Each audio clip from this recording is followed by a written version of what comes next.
Olha, a população brasileira está ficando mais velha. Segundo o último levantamento do IBGE, o Brasil tem mais de 22 milhões de pessoas acima dos 65 anos, o que representa quase 11% da população. É muita coisa, né?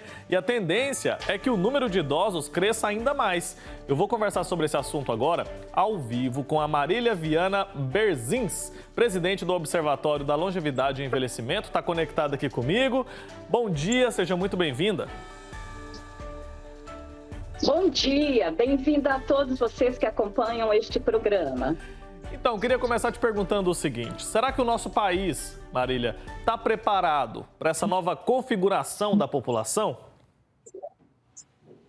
Olha, esse fato já vem acontecendo desde os anos 1990 e nós já chegamos ao ano de 2023 com os resultados agora do IBGE e, infelizmente, o Brasil não está, na sua totalidade, preparado para receber a população de 60 anos e mais, e não de 65, conforme foi publicado pelo IBGE. Pois é, os dados oficiais trazem aí os 65 anos de idade, né, pelo Instituto Brasileiro de Geografia e Estatística, mas a gente sabe que esse número é maior ainda, né, porque a gente começa a contar a pessoa na melhor idade ali, a pessoa idosa a partir dos 60, né, então o número de idosos é maior ainda do que esses 22 milhões que eu mencionei aqui, que são dados oficiais do IBGE. E o que falta para a gente oferecer mais qualidade de vida, mais dignidade para quem já chegou lá à terceira idade, hein? Deixa eu só considerar que você falou, na verdade, no Brasil, pessoas idosas são aquelas que têm 60 anos e mais. O IBGE soltou dos 65 e mais. O que a gente está dizendo? Que nós já passamos de 32 milhões de brasileiros com 60 anos e mais, representando 15% da sua população, já está batendo 16%. O que eu quero chamar a atenção disso? É mais gente para as políticas públicas cuidarem, principalmente aqueles que são mais velhos. E o Brasil já tem 37 mil pessoas maiores de 100 anos. Mas vamos lá. Política pública é dever do Estado oferecer a quem mora no Estado brasileiro condições boas de vida, de dignidade. Quais são as três políticas públicas que contemplam essas necessidades? A Previdência Social, a saúde e a assistência social são determinantes para que as pessoas possam ser bem atendidas, desde uma necessidade básica àquela mais complexa. Infelizmente, o Brasil ainda, alguns municípios, sobretudo, ainda pensam que nós somos um país jovem. Não somos mais. Os dados aí confirmam o que a gente já estava dizendo há muito tempo atrás, não é? Daqui a pouco nós vamos ter mais pessoas idosas do que as pessoas de 0 a 14 anos, aí consideradas crianças e uma parte da adolescência. Então é super importante que todo prefeito, todo secretário da saúde, da assistência social, olhe a necessidade ou as necessidades dessa população que está envelhecendo e vai envelhecer cada vez mais. Certo. Quais são os principais desafios que a gente enfrenta nesse momento, que precisam ser identificados e precisam ser tratados com relação à saúde da pessoa idosa aqui no nosso país? Olha, uma parte dessas necessidades compete à própria pessoa, que é cuidar da sua própria saúde, pensando, um dia eu vou ficar velho. E o que eu vivo durante a minha existência vai impactar lá na frente quando eu for uma pessoa mais velha.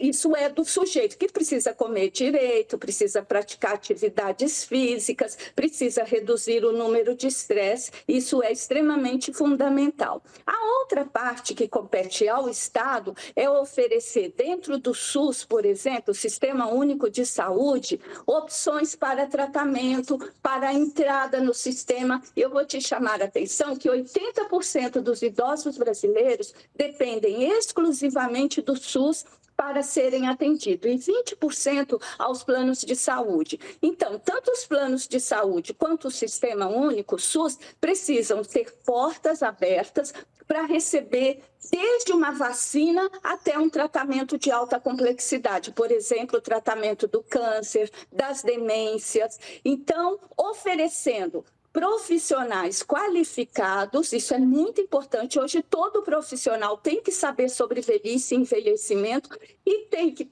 oferecer serviços específicos. E eu vou chamar a atenção de um déficit que nós temos nas nossas políticas públicas de seguridade social. É quem cuida da pessoa idosa que precisa de cuidado. O Brasil está preparando uma política nacional para responder a esta pergunta. Nós sabemos que as famílias mudaram, as famílias diminuíram e nós precisamos que tenha na rede pública um cuidador de idoso, por exemplo, para atender aquela pessoa que não tem um familiar para cuidar, ou tem um familiar, mas ele trabalha fora. Então, nós temos uma agenda enorme que precisa ser resolvida. Ainda nessa agenda que precisa ser discutida, Marília, eu quero incluir também aqui na nossa conversa os desafios socioeconômicos, né, que também envolvem Sim. E impactam muito fortemente os idosos aqui no nosso país, né? Verdade. Vamos falar da Previdência Social.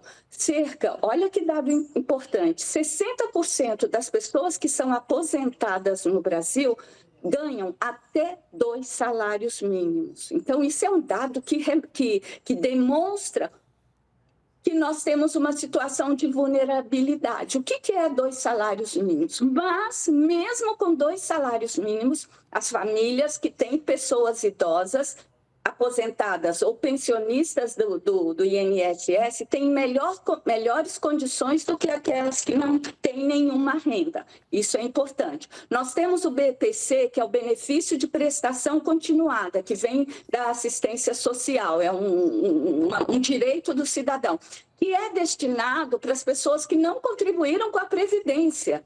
Mas, nesse benefício, tem um recorte de idade. É só quem tem 65 anos e mais, que é contraditório quando a gente pensa que no Brasil, segundo o Estatuto da Pessoa Idosa, idoso é quem tem 60 anos e mais. Então, 5 anos de algumas pessoas ficam fora desse universo de atendimento. Então, a gente precisa resolver essa questão. As políticas de assistência social precisam contemplar, por exemplo, aquelas famílias que não têm renda e que cuidam de pessoas idosas, pensando um benefício que atenda isso, uma bolsa, um salário não é a palavra correta, mas uma ajuda para contemplar a família, a pessoa que cuida, para que ela possa continuar cuidando. Precisamos ter mais centros-dias, que faz parte da assistência social no Brasil, nos municípios. Isso já está prescrito desde 1996. Pergunto para você que conversa com o Brasil inteiro, na sua cidade tem centro-dia? Você sabe o que é isso? Então, nós precisamos responder com a oferta de centro-dia. Instituição de longa permanência para idosos. Quantas instituições você tem no seu município? As pessoas que moram aí têm um lugar para serem amparadas caso não tenha ninguém que cuide delas ou porque a doença se agravou? Também não temos. Então, quando eu olho o Brasil já envelhecido, quando eu penso no Brasil que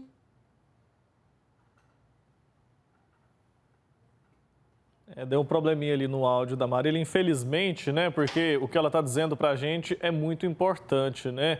A gente sabe que os idosos enfrentam muitos desafios. E aqui a gente tem desafios de mobilidade nas grandes cidades, tem desafios quando precisam de um atendimento de saúde, tem desafios com a questão socioeconômica, que era justamente o que ela estava dizendo. Lembrando que muitos idosos são os provedores das famílias, porque os cuidadores não podem trabalhar fora, então existe esse problema social que também precisa ser encarado.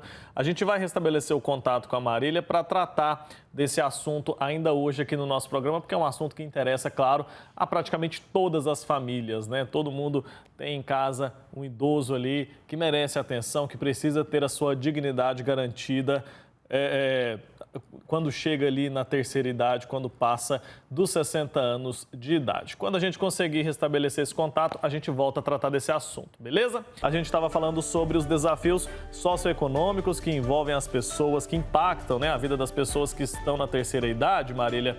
E eu queria que você partisse daí. Quando o sinal caiu, eu mencionei, inclusive, que muitas vezes, em muitas famílias, são esses idosos os provedores principais, até porque os cuidadores não podem sair para trabalhar fora. Queria que você partisse daí de onde a gente parou. Me permite, antes de falar sobre isso, dizer que eu também sou uma pessoa que tive câncer de mama. E nós estamos terminando o mês de outubro. Isso é super importante, a prevenção, o cuidado. E você falou que o Pai Eterno que nos dá a experiência. Na minha vida foi assim, graças a Deus, nosso Pai bondoso, cuidador, provedor. E eu consegui sair dessa doença e sigo em frente na vida. E hoje você está aqui. E hoje você está aqui. E hoje você está aqui com essa alegria toda, com uma história boa para contar, tá vendo? Um final feliz. Que é um final feliz, só quem está passando por isso, eu só quero dizer, isso passa. Tudo na vida da gente passa. Não desanime, caiu o cabelo, quimioterapia, radioterapia, mas estou viva com a graça do nosso Pai Eterno. Muito obrigada por dar essa experiência aqui para os seus ouvintes, sobretudo para as suas ouvintes. E dizer que os cânceres também aparecem com mais regularidade, com mais incidência, melhor dizendo, para as pessoas idosas. E é um desafio, inclusive, para o nosso sistema de saúde. Sobre a questão da vulnerabilidade, da questão social, é isso mesmo.